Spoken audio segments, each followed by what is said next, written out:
Adeptes de la grande toile, bonjour. En 2017, pendant les fêtes, nous sortions un épisode consacré à Spielberg et à son rapport ambigu avec Indiana Jones et le Temple Maudit. En 2018, toujours à la même période, nous nous penchions sur E.T. l'extraterrestre. Pour perpétuer ce qui commence à devenir une tradition chez le ciné-club de Monsieur Bobine, on va profiter des fêtes de fin d'année pour s'intéresser encore une fois à un film de Steven Spielberg qui partage d'ailleurs quelques points communs avec E.T.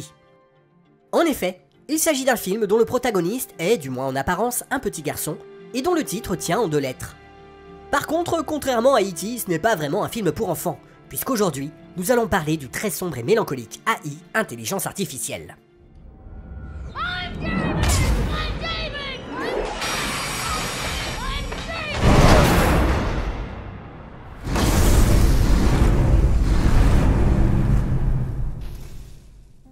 A l'origine, AI est une adaptation de la courte nouvelle Les Super Toys durent tout l'été de l'auteur de science-fiction Brian Aldiss.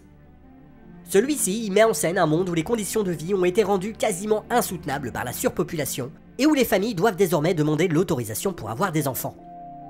Dans ce contexte, Aldiss raconte l'histoire d'un couple aisé, Henry et Monica Swinton, et en particulier de la difficulté pour Monica à éprouver de l'affection envers leur fils David. De son côté, David se demande si sa mère l'aime vraiment et développe une sorte de jalousie envers Teddy, le robot jouet en forme d'ours en peluche. L'histoire s'achève lorsque Henry rentre à la maison et que Monica lui apprend qu'ils ont désormais l'autorisation d'avoir un enfant. On découvre alors que David était un robot prototype développé par la compagnie dirigée par Henry. Et alors que David, inspiré par une rose, médite sur l'amour et la chaleur de sa mère, Monica et Henry prévoient déjà de le renvoyer à l'usine avant l'arrivée de leur futur bébé. Le projet d'adaptation avait été initié par Stanley Kubrick à la fin des années 70, et à partir de 1985, celui-ci choisit d'en confier la réalisation à son ami Steven Spielberg et de se concentrer sur la production. Mais l'étape d'écriture du scénario confiée à Brian Aldiss lui-même s'éternise, et en 1989, Kubrick décide de virer l'écrivain pour cause de divergences artistiques.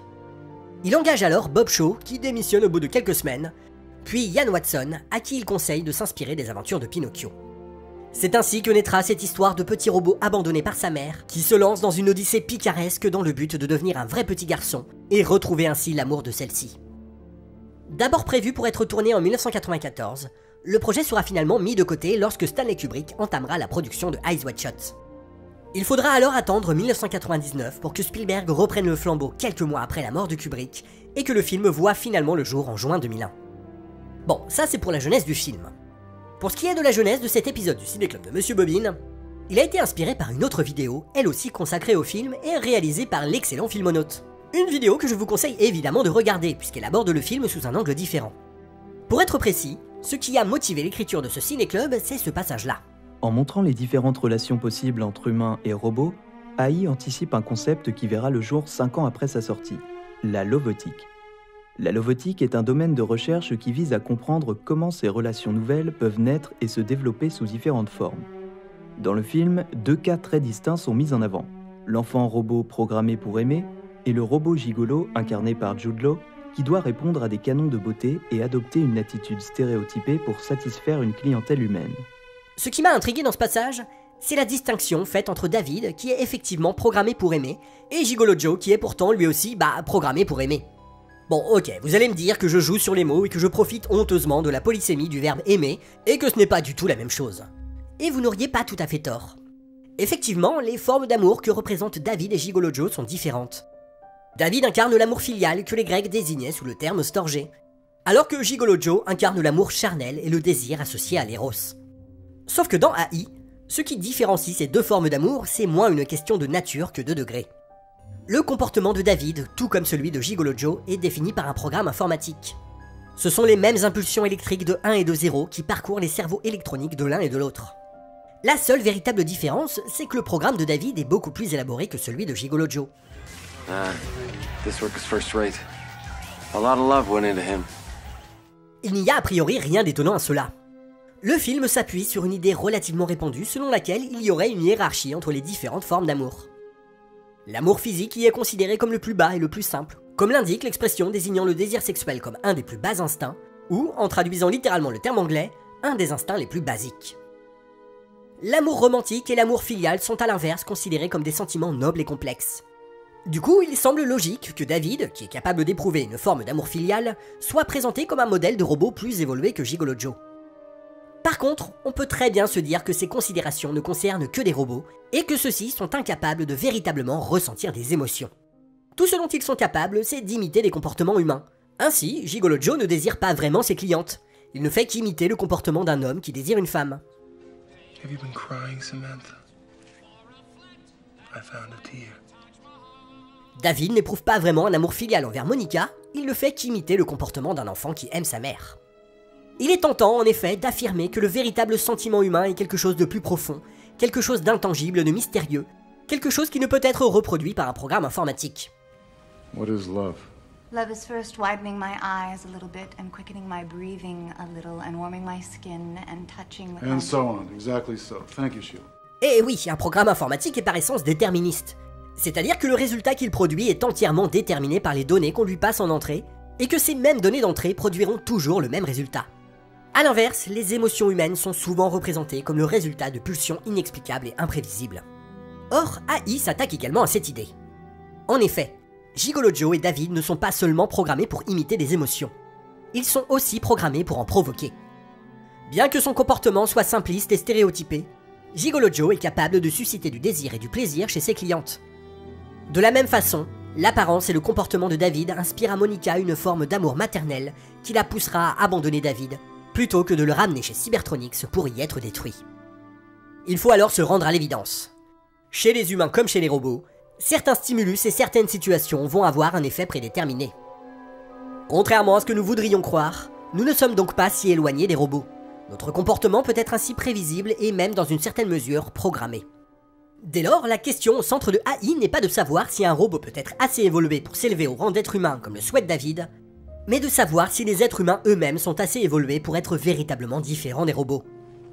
If a robot could genuinely love a person, what responsibility does that person hold toward that mecha in return? Cet enjeu est notamment illustré par la flèche fer, où des humains utilisent les procédés les plus sadiques pour détruire des robots abandonnés sur fond de métal industriel. Ce n'est pas anodin si la flèche fer est représentée par un déchaînement de pulsions destructrices. Le but pour les participants n'est pas seulement de manifester leur rejet des êtres robotiques, c'est aussi de faire étalage des sentiments de rage et de colère dont sont incapables les robots. La mise en scène ultra agressive de la flèche fer est une manière d'affirmer que, contrairement à celui des robots, le comportement des humains est le produit de pulsions imprévisibles et parfois incontrôlées. Et c'est précisément cette idée qui sera démontée à l'issue de la séquence. Alors qu'il est sur le point d'être arrosé d'acide, David se retourne vers Gigolo Joe et se comporte comme un petit garçon paniqué par le danger. Don't burn me! Don't burn me! I'm not Pinocchio! Don't make me die! I'm David! Le public, qui voit pour la première fois un robot qui craint pour sa vie, croit alors avoir affaire à un humain, mais l'organisateur de la flèche fer tente de les rassurer sur le fait qu'il s'agit bien d'un robot. Il insiste par ailleurs sur le fait que c'est précisément parce qu'il est capable d'imiter à la perfection le comportement d'un enfant que David doit être détruit. See how they try to imitate our emotions now? Il faut à tout prix maintenir l'idée que l'humanité occupe une place spéciale au sein de la création, qu'elle bénéficie de caractéristiques que les robots ne pourront jamais posséder, et donc que les robots ne pourront jamais remplacer les humains. Le public prendra tout de même le parti de David et se retournera contre l'organisateur de la flèche fer, comme si, malgré leur ressentiment à l'encontre des robots, les spectateurs étaient incapables de résister au sentiment de compassion et de bienveillance que leur inspire David. Par ailleurs, le film fait également preuve d'une certaine ironie, puisque ce besoin de l'humanité de se sentir spécial et unique au sein de la création avec un grand C est reflété par le besoin de David d'être spécial et unique aux yeux de Monica. Lorsqu'il comprend qu'il est condamné à être un robot en tout point identique à ceux du même modèle que lui, David fait l'expérience d'une forme de désespoir existentiel et décide alors de se suicider.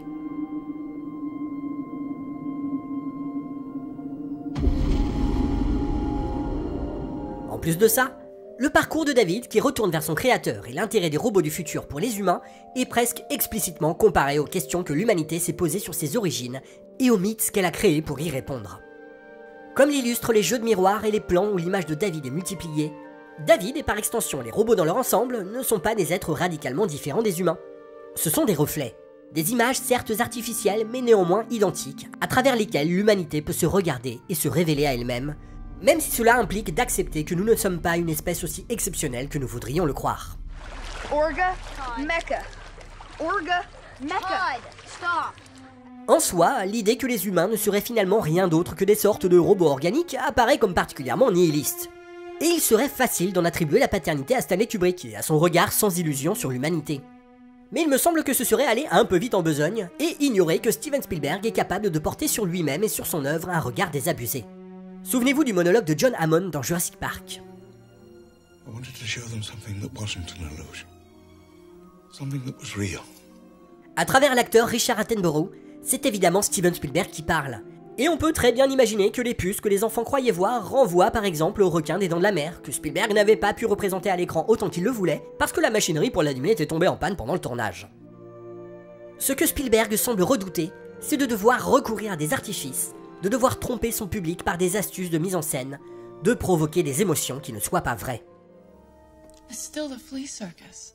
It's all an illusion. La décennie des années 90 sera d'ailleurs une période où il sera particulièrement confronté à ces questions, puisqu'il y réalisera pas moins de 3 films historiques sur des sujets aussi sensibles que la Shoah, la Seconde Guerre mondiale et l'esclavage. La liste de Schindler en particulier le confrontera à l'immense tâche de représenter l'Holocauste avec justesse et tact. Malgré les précautions de son réalisateur pour éviter de sombrer dans le mélodrame et le pathos, le film sera la cible de diverses critiques, notamment de la part de Claude Lanzmann, le réalisateur du documentaire Shoah, pour qui aucune image ne peut véritablement rendre compte de l'horreur de l'Holocauste. À l'issue d'une telle décennie, il n'est donc pas surprenant que Spielberg réalise un film où il semble s'interroger sur sa responsabilité de metteur en scène. Dans AI, il aborde la question des émotions qu'en tant que cinéaste, il provoque chez le public. La scène où Monica active l'amour filial de David apparaît comme une allégorie du travail de tout artiste. I'm gonna read some words. They won't make any sense, but I want you to listen to them anyway. Bien que David soit un robot, son amour envers Monica n'est pas déclenché par le fait de presser des boutons ou d'effectuer une certaine manipulation. Il est déclenché par une série de mots qui n'ont pas forcément de lien logique entre eux, mais dont l'association provoque le résultat escompté. Or, c'est précisément le travail d'un artiste que de savoir agencer des symboles et des concepts pour susciter une réaction émotionnelle auprès de son public. Un peu plus tard, Monica programmera à nouveau David. En lui lisant l'histoire de Pinocchio, elle lui donne sans le vouloir l'inspiration pour trouver la fée bleue et devenir un vrai petit garçon. Et lorsque Monica essaie d'expliquer que cela ne sera pas possible, il lui répond avec une phrase qui illustre parfaitement le problème de Spielberg. Mommy, if Pinocchio became a real boy and I become a real boy, can I come home? That's just a story. The story tells what happens. Si le travail d'un metteur en scène est de raconter une histoire de façon assez vraisemblable pour que le public croie à ce qu'il voit, quelles sont alors les limites esthétiques, éthiques et morales à ce qu'il peut représenter et à la façon dont il peut le faire? Où se situe la frontière qui sépare la fiction de la manipulation et du mensonge? Dans AI, Spielberg semble trouver une réponse au travers d'une conclusion douce amère. Lorsque David est finalement autorisé à passer une journée parfaite avec Monica, journée à l'issue de laquelle elle lui dira enfin qu'elle l'aime, tout n'est plus que simulacre. L'humanité a disparu, seuls les robots existent encore. Même Monica n'est pas la véritable Monica qu'il a connue. C'est un clone dont la durée de vie est limitée à une journée. Ce qu'il vit à ce moment-là, eh bien, c'est symboliquement une fiction. Cela est suggéré par une forme de mise en abîme lorsqu'on voit les robots observer David à travers un écran. Par ailleurs, David lui-même est parfaitement conscient de vivre une fiction, et il sait qu'il doit préserver l'illusion pour ne pas effrayer sa mère. Néanmoins, à l'issue de cette journée, alors que la vie de Monica s'achève une deuxième fois, David s'allonge auprès d'elle, et pour la première fois de sa vie, He went to that place where dreams are born. Cette dernière phrase fait directement écho à la scène où David cherchait un moyen de devenir humain. Our blue fairy does exist in one place and in one place only. At the end of the world where the lions weep, here is the place dreams are born. Ce n'est donc qu'une fois parvenu là où naissent les rêves que David découvre enfin le pouvoir qui a pu le transformer en véritable petit garçon, le pouvoir de la fiction. Malgré cette conclusion poétique, l'obsession de Spielberg autour de sa responsabilité en tant que cinéaste ne s'arrêtera pas là, puisque ces 2 films suivants seront marqués par la question de la manipulation des images et du mensonge. Et oui, dans Minority Report, un procédé qui ressemble à la fois à un dispositif de mise en scène et un banc de montage sera utilisé pour faire accuser un innocent. Dans Attrape-moi si tu peux, le protagoniste principal passera sa vie à mentir et à jouer les imposteurs, jusqu'au moment où il réalisera que sa vie n'est qu'une fiction sans aucune valeur par rapport à la réalité des sentiments qui unissent une famille. Mais là je commence à digresser et on reviendra peut-être sur ces films à l'occasion d'autres ciné-clubs de Monsieur Bobine.